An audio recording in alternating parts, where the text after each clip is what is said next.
தகுதியில்லா அடிமை என்னை அணைக்கிறேன், தாங்கி தாங்கி வழி நடத்தி மகிழ்கின்றேன்.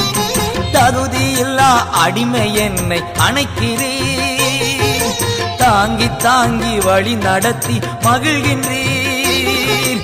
அதிசயங்கள் ஆயிரம் அன்பரே உம் கரங்களிலே, அதிசயங்கள் ஆயிரம் அன்பரே உம் கரங்களிலே. நன்றி நன்றி நன்றி என்று துதிக்கிறேன், நல்லவரே உம் நன்மைகளை நினைக்கிறேன். நன்றி ஐயா, நன்றி ஐயா, ஏசையா.